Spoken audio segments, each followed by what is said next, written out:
Hey everyone, it is Ashley with Evans Behavioral Services. So I wanted to start a study prep task list breakdown for the BCBA exam. So I am planning on doing little bite-sized introductions to each topic, each item within the task list to just really make sure that you fully understand what each concept means and, go through examples and identify, practices for breaking down questions and things like that. So let's jump in with section A. So section A of the BCBA task list is all about philosophical underpinnings. So what are philosophical underpinnings? So you can think of them as the kind of like the building block of all the remaining sections in the task list. So this is things like scientific principles, philosophical assumptions, dimensions of ABA, all of that we use to guide our clinical practice. So having a good base understanding of what exactly ABA is and the science behind it and all of that is included in section A. So A-1, the very first item on the task list is identify the goals of behavior analysis as a science. So there are 3 goals of behavior analysis as a science. They are description, prediction, and control. Starting with description, description includes facts regarding observable events that can be analyzed in comparison to other events. So you are not going to demonstrate correlation or functional relations within description. It is an important first step though. If we're not accurately describing or defining the phenomena that we intend to study, then we really can't move on to the next steps of understanding them in terms of correlation or functional relations.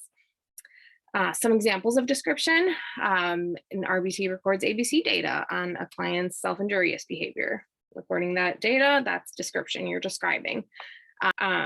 Another example is a BCBA conducts a parent interview for a new client.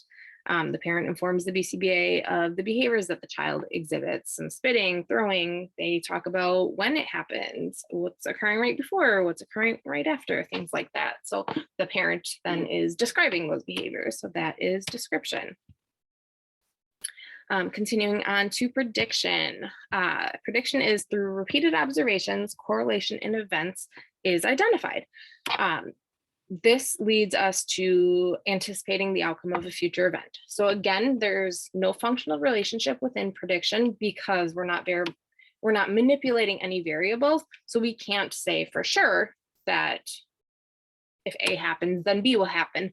But if we see multiple times that these correlations in the data,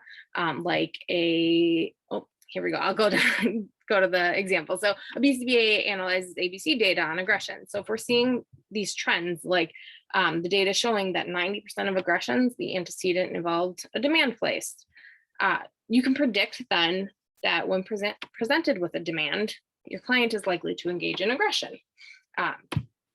So seeing the repetitions in our data can help us to make those predictions. Another example, you eat breakfast at 8 a.m. every day. You are typically really hungry by lunch at 11 a.m. If you eat breakfast at your usual time at 8 a.m., you can predict that you will be ready for lunch at 11 a.m. That, repeated typical procedure, typical process in your day, you can then predict that it will be similar in another day unless maybe you ate breakfast earlier or later.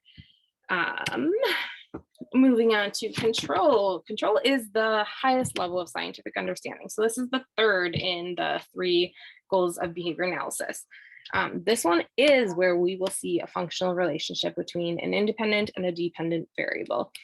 So between like an intervention and a measure of behavior.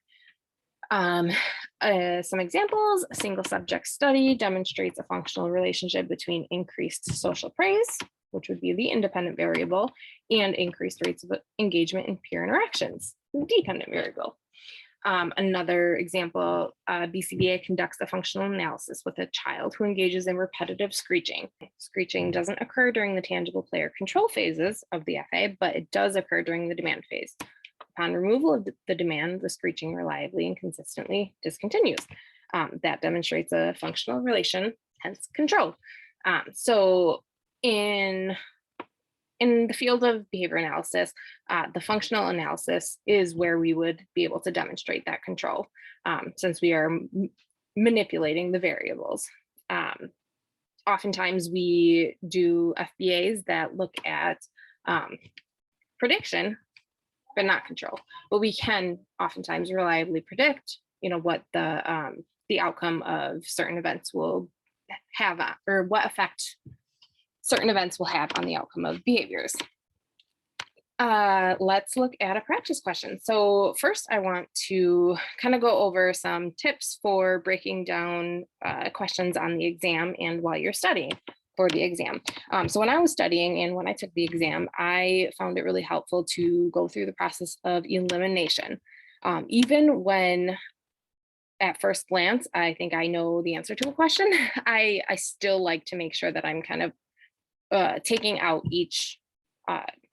one possible answer at a time, and then kind of going back to it and making sure that that first glance was correct. Because there are many little spots that, the questions can trick you up, even if it looks like, oh, this is really easy. There might be a very small word within the whole question that throws it off. So you want to really review the question deeply and then eliminate one at a time. Or at least that's how I do things. So that is how I'm going to demonstrate in this practice question. So practice question number 1, an RBT is recording ABC data on her client's spitting. She records the antecedent as engaged in a preferred activity with therapist and the consequence as redirected to spitting in the sink. Which of the goals of behavior analysis would this fall under? Description, prediction, control, or all of the above? So first, I would eliminate all of the above. Description, prediction, and control are not the same thing. So we wouldn't have all 3 of them in this example. So this one, we can, right off the bat, eliminate all of the above. Then I would eliminate control.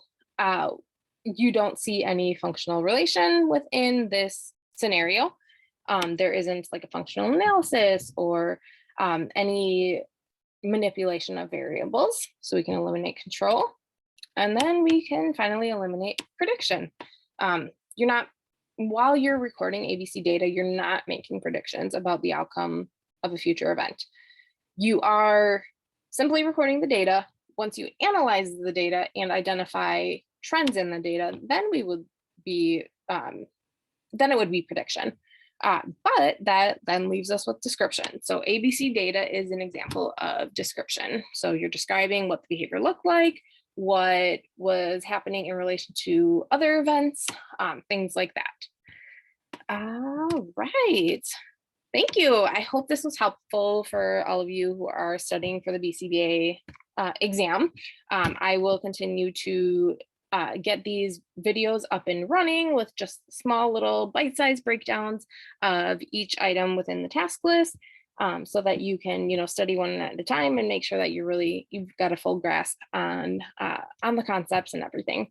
Please feel free to comment. Let me know if you have questions, concerns, if you need any additional support in your study efforts. I would love to help if I am able to. I look forward to hearing from you guys. Bye. Have a great day.